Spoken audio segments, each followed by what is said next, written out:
आज मैं आपको बृहस्पतिवार व्रत कथा सुनाने जा रही हूँ। इस व्रत को करने से समस्त इच्छाएं पूर्ण होती हैं और बृहस्पति महाराज प्रसन्न होते हैं। धन, विद्या, पुत्र तथा मनवांचित फल की प्राप्ति होती है। परिवार में सुख तथा शांति रहती है। इसलिए ये व्रत सर्वश्रेष्ठ और अति फलदायक है। इस व्रत में केले का पूजन ही करें। कथा और पूजन के समय मन, कर्म और वचन से शुद्ध होकर मनोकामना पूर्ति के लिए बृहस्पति देव की प्रार्थना करनी चाहिए। दिन में एक समय भोजन करें और भोजन चने की दाल आदि का करें। नमक ना खाएं, पीले वस्त्र पहने, पीले फलों का प्रयोग करें, पीले चंदन से पूजन करें। पूजन के बाद भगवान बृहस्पति की कथा सुननी चाहिए। बृहस्पतिवार व्रत कथा। प्राचीन समय की बात है, एक बड़ा प्रतापी तथा दानी राजा था। वे प्रत्येक गुरुवार को व्रत रखता एवं पूजन करता था। यह उसकी रानी को अच्छा न लगता। न वह व्रत करती और न ही किसी को एक पैसा दान में देती। राजा को भी वह ऐसा करने से मना किया करती। एक समय की बात है कि राजा शिकार खेलने वन को चले गए। घर पर रानी और दासी थी। उस समय गुरु बृहस्पति साधु का रूप धारण कर राजा के दरवाजे पर भिक्षा मांगने आए। साधु ने रानी को भिक्षा मांगी तो वह कहने लगी कि हे साधु महाराज, मैं इस दान और पुण्य से तंग आ गई हूँ। आप कोई ऐसा उपाय बताइए जिससे ये सारा धन नष्ट हो जाए तथा मैं आराम से रह सकूं। साधु रूपी बृहस्पति देव ने कहा, हे देवी, तुम बड़ी विचित्र हो। संतान और धन से भी कोई दुखी होता है। अगर तुम्हारे पास धन अधिक है तो इसे शुभ कार्यों में लगाओ जिससे तुम्हारे दोनों लोग सुधरे। परंतु साधु की इन बातों से रानी खुश नहीं हुई। उसने कहा, मुझे ऐसे धन की आवश्यकता नहीं जिसे मैं अन्य लोगों को दान दूं तथा जिसको संभालने में ही मेरा सारा समय नष्ट हो जाए। साधु ने कहा, यदि तुम्हारी ऐसी इच्छा है तो जैसा मैं तुम्हें बताता हूँ तुम वैसा ही करना। बृहस्पतिवार के दिन घर को गोबर से लीपना, अपने केशों को पीली मिट्टी से धोना, केशों को धोते समय स्नान करना, राजा से हजामत बनाने को कहना, भोजन में मांस मदिरा खाना, कपड़ा धोबी के यहाँ धुलने डालना। इस प्रकार 7 बृहस्पतिवार करने से तुम्हारा सब धन नष्ट हो जाएगा। इतना कहकर साधु बने बृहस्पति देव अंतर्ध्यान हो गए। साधु के कहे अनुसार करते ही रानी को केवल 3 बृहस्पतिवार ही बीते थे कि उसकी समस्त धन संपत्ति नष्ट हो गई। भोजन के लिए परिवार तरसने लगा। एक दिन राजा रानी से बोला, हे रानी, तुम यहीं रहो, मैं दूसरे देश को जाता हूँ क्योंकि यहाँ पर मुझे सभी जानते हैं, इसलिए मैं यहाँ कोई छोटा कार्य नहीं कर सकता। ऐसा कहकर राजा परदेश चला गया। वहाँ वह जंगल से लकड़ी काट कर लाता और शहर में बेचता। इस तरह वह अपना जीवन व्यतीत करने लगा। इधर राजा के बिना रानी और दासी दुखी रहने लगी। एक समय जब रानी और दासियों को 7 दिन बिना भोजन के रहना पड़ा तो रानी ने अपनी दासी से कहा कि हे दासी, पास ही के नगर में मेरी बहन रहती है, वह बड़ी धनवान है, तू उसके पास जा और कुछ ले आ ताकि थोड़ा बहुत गुजर बसर हो जाए। दासी रानी की बहन के पास गई। उस दिन बृहस्पतिवार था। रानी की बहन उस समय बृहस्पतिवार की कथा सुन रही थी। दासी ने रानी की बहन को अपनी रानी का संदेश दिया, लेकिन रानी की बहन ने कोई उत्तर नहीं दिया। जब दासी को रानी की बहन से कोई उत्तर नहीं मिला तो वह बहुत दुखी हुई। उसे क्रोध भी आया। दासी ने वापस आकर रानी को सारी बात बता दी। सुनकर रानी ने अपने भाग्य को कोसा। उधर रानी की बहन ने सोचा कि मेरी बहन की दासी आई थी परंतु मैं उससे नहीं बोली, इससे वह बहुत दुखी हुई होगी। कथा सुनकर और पूजन समाप्त कर वह अपनी बहन के घर गई और कहने लगी कि हे बहन, मैं बृहस्पतिवार का व्रत कर रही थी, तुम्हारी दासी गई, परंतु जब तक कथा होती है तब तक ना उठते हैं ना बोलते हैं, इसलिए मैं नहीं बोली। कहो दासी क्यों गई थी? रानी बोली, बहन, हमारे घर अनाज खत्म था। ऐसा कहते कहते रानी की आंखें भर आई। उसने दासियों समेत भूखा रहने की बात भी अपनी बहन को बता दी। रानी की बहन बोली, बहन देखो, बृहस्पति भगवान सबकी मनोकामना पूर्ण करते हैं। देखो, शायद तुम्हारे घर में अनाज रखा हो। यह सुनकर दासी घर के अंदर गई तो वहाँ उसे एक घड़ा अनाज का भरा हुआ मिल गया। उसे बड़ी हैरानी हुई क्योंकि उसने एक एक बर्तन देख लिया था। उसने बाहर आकर रानी को बताया। दासी रानी से कहने लगी कि हे रानी, जब हमको अन्न नहीं मिलता तो हम व्रत ही तो करते हैं, इसलिए क्यों ना इनसे व्रत और कथा की विधि पूछ ली जाए और हम भी व्रत किया करेंगे। दासी के कहने पर रानी ने अपनी बहन से बृहस्पतिवार व्रत के बारे में पूछा। उसकी बहन ने बताया, बृहस्पतिवार के व्रत में चने की दाल और मुनक्का से विष्णु भगवान का केले की जड़ में पूजन करें तथा दीपक जलावें, पीला भोजन करें तथा कथा सुने। इससे गुरु भगवान बृहस्पति प्रसन्न होते हैं, मनोकामना पूर्ण करते हैं। व्रत और पूजन की विधि बताकर रानी की बहन अपने घर लौट गई। रानी और दासी दोनों ने निश्चय किया कि बृहस्पति भगवान का पूजन जरूर करेंगे। 7 रोज बाद जब बृहस्पतिवार आया तो उन्होंने व्रत रखा, गुड़साल में जाकर चना और गुड़ बीन लाई तथा उसकी दाल से केले की जड़ तथा विष्णु भगवान का पूजन किया। अब पीला भोजन कहाँ से आए? दोनों बड़ी दुखी हुई, परंतु उन्होंने व्रत किया था इसलिए बृहस्पति भगवान प्रसन्न थे। एक साधारण व्यक्ति के रूप में वे 2 थालों में सुंदर पीला भोजन लेकर आए और दासी को देकर बोले कि हे दासी, यह भोजन तुम्हारे लिए और तुम्हारी रानी के लिए है, इसे तुम दोनों ग्रहण करना। दासी भोजन पाकर बहुत प्रसन्न हुई। उसने रानी को सारी बात बताई। उसके बाद से वे प्रत्येक बृहस्पतिवार को गुरु भगवान का व्रत और पूजन करने लगी। बृहस्पति भगवान की कृपा से उनके पास धन हो गया, परंतु रानी फिर पहले की तरह आलस्य करने लगी। तब दासी बोली, देखो रानी, तुम पहले भी इस प्रकार आलस्य करती थी, तुम्हें धन के रखने में कष्ट होता था, इस कारण सभी धन नष्ट हो गया। अब गुरु भगवान की कृपा से धन मिला है तो फिर तुम्हें आलस्य होता है। बड़ी मुसीबतों के बाद हमने ये धन पाया है, इसलिए हमें दान पुण्य करना चाहिए। अब तुम भूखे मनुष्यों को भोजन कराओ, प्याऊ लगवाओ, ब्राह्मणों को दान दो, कुआं तालाब बावड़ी आदि का निर्माण करवाओ, मंदिर पाठशाला बनवाकर ज्ञान दान दो, कुंवारी कन्याओं का विवाह करवाओ, अर्थात धन को शुभ कार्यों में खर्च करो, जिससे तुम्हारे कुल का यश बढ़े तथा स्वर्ग प्राप्त हो और पितर प्रसन्न हो। दासी की बात मानकर रानी शुभ कर्म करने लगी, उसका यश फैलने लगा। एक दिन रानी और दासी आपस में विचार करने लगी कि ना जाने राजा किस दशा में होंगे, उनकी कोई खोज खबर भी नहीं है। उन्होंने श्रद्धा पूर्वक गुरु बृहस्पति भगवान से प्रार्थना की कि राजा जहाँ कहीं भी हो शीघ्र वापस आ जाएं। उधर राजा प्रदेश में बहुत दुखी रहने लगा। वह प्रतिदिन जंगल से लकड़ी बीन कर लाता और उसे शहर में बेचकर अपने दुखी जीवन को बड़ी कठिनता से व्यतीत करता। एक दिन दुखी हो अपनी पुरानी बातों को याद करके वह रोने लगा और उदास हो गया। उसी समय राजा के पास बृहस्पति देव साधु के वेश में आकर बोले कि हे लकड़ारे, तुम इस सुनसान जंगल में किस चिंता में बैठे हो, मुझे बतलाओ। यह सुन राजा के नेत्रों में जल भर आया। साधु की वंदना कर राजा ने अपनी संपूर्ण कहानी सुना दी। महात्मा दयालु होते हैं। वह राजा से बोले, हे राजा, तुम्हारी पत्नी ने बृहस्पति देव के प्रति अपराध किया था, जिसके कारण तुम्हारी यह दशा हुई है। अब तुम किसी प्रकार की चिंता मत करो, भगवान तुम्हें पहले से अधिक धन देंगे। देखो, तुम्हारी पत्नी ने बृहस्पतिवार का व्रत प्रारंभ कर दिया है। अब तुम भी बृहस्पतिवार का व्रत करके चने की दाल व गुड़ जल के लोटे में डालकर केले का पूजन करो। फिर कथा कहो या सुनो, भगवान तुम्हारी सब कामनाओं को पूर्ण करेंगे। साधु की बात सुनकर राजा बोला, हे प्रभु, लकड़ी बेचकर तो इतना पैसा भी नहीं बचता जिससे भोजन करने के उपरांत कुछ बचा सकूं। मैंने रात्रि में अपनी रानी को बहुत व्याकुल देखा है। मेरे पास कोई साधन नहीं जिससे उसका समाचार जान सकूं। फिर मैं बृहस्पति देव की क्या कहानी कहूँ, यह भी मुझको मालूम नहीं। साधु ने कहा कि हे राजा, मन में बृहस्पति भगवान के पूजन व्रत का निश्चय करो, वह स्वयं तुम्हारे लिए कोई राह बना देंगे। बृहस्पतिवार के दिन तुम रोजाना की तरह लकड़ियां लेकर शहर में जाना।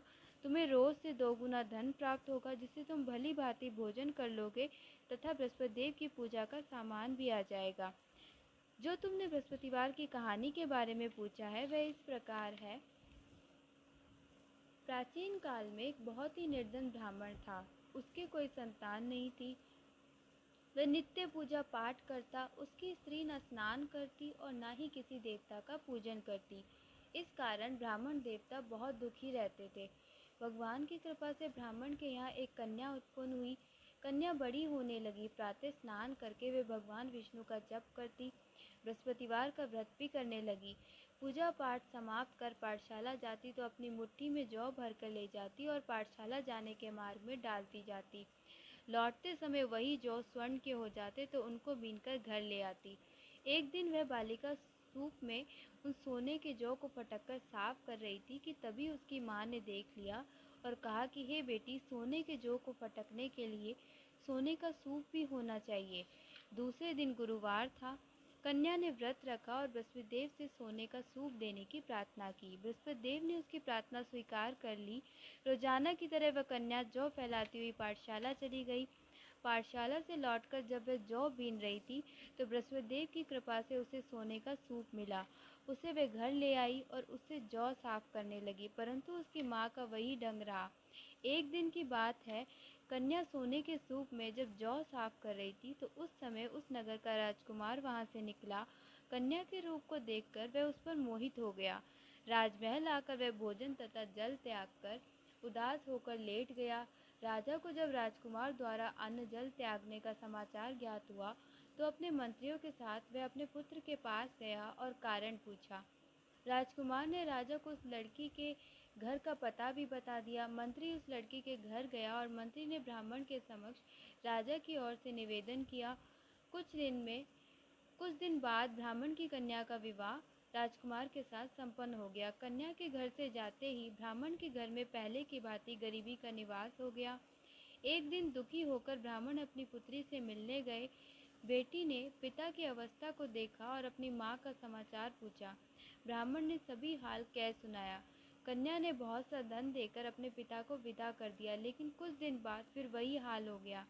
ब्राह्मण फिर अपनी कन्या के यहाँ गया और सभी हाल कहा तो पुत्री बोली, हे पिताजी, अब माता जी को यहाँ लिवा लाओ, मैं उन्हें वह विधि बता दूंगी जिससे गरीबी दूर हो जाए। ब्राह्मण देवता अपनी स्त्री को साथ लेकर अपनी पुत्री के पास राजमहल पहुँचे तो पुत्री अपनी माँ को समझाने लगी कि हे माँ, तुम प्रातःकाल स्नान आदि करके विष्णु भगवान का पूजन करो तो सब दरिद्रता दूर हो जाएगी। परंतु उसकी माँ ने उसकी एक भी बात नहीं मानी। वे प्रातःकाल उठकर अपनी पुत्री का बचा जूठन खा लेती थी। एक दिन उसकी पुत्री को बहुत गुस्सा आया। उसने अपनी माँ को एक कोठरी में बंद कर दिया। प्रातः उसे स्नान आदि करा के पूजा पाठ करवाया तो उसकी माँ की बुद्धि ठीक हो गई। इसके बाद वह नियम से पूजा पाठ करने लगी और प्रत्येक बृहस्पतिवार को व्रत रखने लगी। इस व्रत के प्रभाव से मृत्यु के बाद भी वह स्वर्ग को गई। वह ब्राह्मण भी सुखपूर्वक इस लोक का सुख भोगकर स्वर्ग को प्राप्त हुआ। इस तरह कहानी कहकर साधु देवता वहां से लोप हो गए। धीरे धीरे समय व्यतीत होने पर फिर बृहस्पतिवार का दिन आया। राजा जंगल से लकड़ी काटकर शहर में बेचने गया। उसे उस दिन और दिनों से अधिक धन मिला। राजा ने चना गुड़ आदि लाकर बृहस्पतिवार का व्रत किया। उस दिन से उसके सभी कलेश दूर हुए। परंतु जब अगले गुरुवार का दिन आया तो वह बृहस्पतिवार का व्रत करना भूल गया। इस कारण बृहस्पति भगवान नाराज हो गए। उस दिन उस नगर के राजा ने विशाल यज्ञ का आयोजन किया था तथा अपना समस्त राज्य में घोषणा करवा दी थी कि सभी मेरे यहाँ भोजन करने आवे। किसी के घर चूल्हा ना जले, इस आज्ञा को जो ना मानेगा उसको फांसी दे दी जाएगी। राजा की आज्ञा अनुसार राज्य के सभी वासी राजा के भोज में सम्मिलित हुए, लेकिन लकड़हारा कुछ देर से पहुंचा, इसलिए राजा उसको अपने साथ महल में ले गए।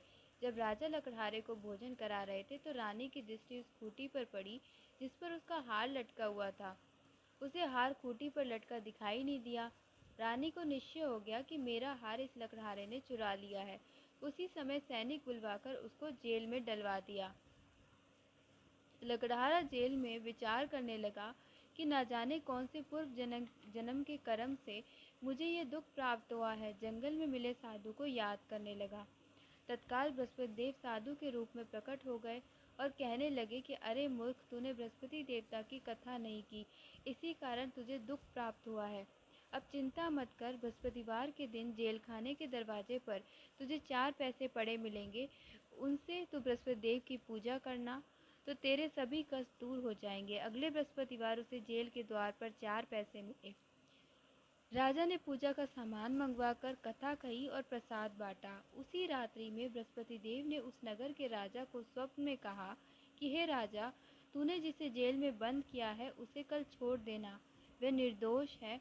राजा प्रातःकाल उठा और खूंटी पर हार टंगा देखकर लकड़हारे को बुलाकर क्षमा मांगी तथा राजा के योग्य सुंदर वस्त्र आभूषण भेंट कर उसे विदा किया। गुरुदेव की आज्ञा अनुसार राजा अपने नगर को चल दिया। राजा जब नगर के निकट पहुंचा तो उसे बड़ा ही आश्चर्य हुआ। नगर में पहले से अधिक बाग, तालाब, कुएं तथा बहुत सी धर्मशालाएं, मंदिर आदि बने हुए थे। राजा ने पूछा कि ये किसका बाग और धर्मशाला है। तब नगर के सब लोग कहने लगे कि यह सब रानी और दासी द्वारा बनवाए गए हैं। राजा को आश्चर्य हुआ और गुस्सा भी आया कि उसकी अनुपस्थिति में रानी के पास धन कहाँ से आया होगा। जब रानी ने यह खबर सुनी कि राजा आ रहे हैं, तो उसने अपनी दासी से कहा कि हे दासी, देख राजा हमको कितनी बुरी हालत में छोड़ गए थे। वे हमारी ऐसी हालत देखकर लौट ना जाए, इसलिए तू दरवाजे पर खड़ी हो जा। रानी की आज्ञा अनुसार दासी दरवाजे पर खड़ी हो गई। जब राजा आए तो उन्हें अपने साथ महल में लिवा लाई। तब राजा ने क्रोध करके अपनी तलवार निकाली और पूछने लगा कि बताओ, ये धन तुम्हें कैसे प्राप्त हुआ। तब रानी सारी कथा कह सुनाई। राजा ने निश्चय किया कि मैं रोजाना दिन में 3 बार कथा कहा करूंगा तथा रोज व्रत किया करूंगा। अब हर समय राजा के दुपट्टे में चने की दाल बंधी रहती तथा दिन में 3 बार कथा कहता। एक रोज राजा ने विचार किया कि चलो अपनी बहन के यहाँ हो आऊं। इस तरह का निश्चय कर राजा घोड़े पर सवार हो अपनी बहन के यहाँ चल दिया। मार्ग में उसने देखा कि कुछ आदमी एक मुर्दे को लिए जा रहे हैं। उन्हें रोककर राजा कहने लगा कि अरे भाइयों, मेरी बृहस्पति की कथा सुन लो। वे बोले, लो तो हमारा तो आदमी मर गया और इसको कथा की पड़ी है। परंतु कुछ आदमी बोले कि अच्छा कहो, हम तुम्हारी कथा भी सुनेंगे। राजा ने दाल निकाली और कथा कहनी शुरू कर दी। जब कथा आधी हुई तो मुर्दा हिलने लगा और जब कथा समाप्त हुई तो राम राम करके वह मुर्दा खड़ा हो गया। राजा आगे बढ़ा। उसे चलते चलते शाम हो गई। आगे मार्ग में उसे एक किसान खेत में हल चलाता मिला। राजा ने उसे कथा सुनने का आग्रह किया, लेकिन वह नहीं माना। राजा आगे चल पड़ा। राजा के हटते ही बैल पछाड़ खाकर गिर गए तथा किसान के पेट में बहुत जोर से दर्द होने लगा। उसी समय किसान की पत्नी रोटी लेकर आई। उसने जब देखा तो अपने पुत्र से सब हाल पूछा। बेटे ने सभी हाल बता दिया। बुढ़िया दौड़ी दौड़ी उस घुड़सवार के पास गई और उससे बोली कि मैं तेरी कथा सुनूंगी, तू अपनी कथा मेरे खेत पर ही चलकर कहना। राजा ने लौटकर बुढ़िया के खेत पर जाकर कथा कही, जिसके सुनते ही बैल खड़े हो गए तथा किसान के पेट का दर्द भी बंद हो गया। राजा अपनी बहन के घर पहुंच गया। बहन ने भाई की खूब मेहमानी की। दूसरे रोज प्रातःकाल राजा जागा तो वह देखने लगा कि सब लोग भोजन कर रहे हैं। राजा ने अपनी बहन से जब पूछा कि ऐसा कोई मनुष्य है जिसने भोजन नहीं किया हो, जो मेरी बृहस्पतिवार की कथा सुन ले। बहन बोली, हे भैया, ये देश ऐसा ही है। पहले यहाँ के लोग भोजन करते हैं, बाद में अन्य काम करते हैं। फिर वह एक कुम्हार के घर गई जिसका लड़का बीमार था। उसे मालूम हुआ कि उसके यहाँ 3 दिन से किसी ने भोजन नहीं किया है। रानी ने अपने भाई की कथा सुनने के लिए कुम्हार से कहा। वह तैयार हो गया। राजा ने जाकर बृहस्पतिवार की कथा कही, जिसको सुनकर उसका लड़का ठीक हो गया। अब तो राजा की प्रशंसा होने लगी। एक दिन राजा ने अपनी बहन से कहा कि हे बहन, मैं अब अपने घर जाऊंगा, तुम भी तैयार हो जाओ। राजा की बहन ने अपनी सास से अपने भाई के साथ जाने की आज्ञा मांगी। सास बोली, चली जा, परंतु अपने लड़कों को मत ले जाना, क्योंकि तेरे भाई की कोई संतान नहीं होती है। बहन ने अपने भाई से कहा कि हे भैया, मैं तो चलूंगी, परंतु कोई बालक नहीं जाएगा। अपनी बहन को भी छोड़कर दुखी मन से राजा अपने नगर को लौट आया। राजा ने अपनी रानी से सारी कथा बताई और बिना भोजन किए सैया पर लेट गया। रानी बोली, हे प्रभु, बृहस्पति देव ने हमें सब कुछ दिया है, वे हमें संतान भी अवश्य देंगे। उसी रात बृहस्पति देव ने राजा को स्वप्न में कहा कि हे राजा, उठ, सभी सोच त्याग दे, तेरी रानी गर्भवती है। राजा को यह जानकर बड़ी खुशी हुई। 9वें महीने में रानी के गर्भ से एक सुंदर पुत्र पैदा हुआ। तब राजा बोला, हे रानी, स्त्री बिना भोजन किए रह सकती है, परंतु बिना कहे नहीं रह सकती। जब मेरी बहन आए तुम उससे कुछ मत कहना। रानी ने हाँ कर दी। जब राजा की बहन यह शुभ समाचार सुना तो वह बहुत खुश हुई तथा बधाई लेकर अपने भाई के यहाँ आई। रानी ने तब उसे आने का उल्हाना दिया। जब भाई अपने साथ ला रहे थे तब टाल गई, उनके साथ न आई, और आज अपने आप ही भागी भागी बिना बुलाए आ गई। तो राजा की बहन बोली, भाई, मैं इस प्रकार ना कहती तो तुम्हारे घर औलाद कैसे होती। बृहस्पति देव सभी कामनाएं पूर्ण करते हैं। जो सद्भावना पूर्वक बृहस्पतिवार का व्रत करता है एवं कथा पढ़ता है अथवा सुनता है और दूसरों को सुनाता है, बृहस्पति देव उसकी सभी मनोकामनाएं पूर्ण करते हैं, उनकी सदैव रक्षा करते हैं। जो संसार में सद्भावना से गुरुदेव का पूजन एवं व्रत सत्य सच्चे हृदय से करते हैं, उनकी सभी मनोकामनाएं वैसे ही पूर्ण होती है जैसे सच्ची भावना से रानी और राजा ने बृहस्पति देव की कथा का गुणगान किया तो उनकी सभी इच्छाएं बृहस्पति देव ने पूर्ण की। अनजाने में भी बृहस्पति देव की उपेक्षा ना करें, ऐसा करने से सुख शांति नष्ट हो जाती है। इसलिए सबको कथा सुनने के बाद प्रसाद लेकर जाना चाहिए। हृदय से उनका मनन करते हुए जयकारा बोलना चाहिए। इति श्री बृहस्पतिवार व्रत कथायां संपूर्णम। आरती बृहस्पति देवता की। जय बृहस्पति देवा स्वामी, जय बृहस्पति देवा। छिन्न छिन्न भोग लगाऊं, कदली फल मेवा। ओम जय बृहस्पति देवा। तुम पूर्ण परमात्मा, तुम अंतर्यामी स्वामी, तुम अंतर्यामी।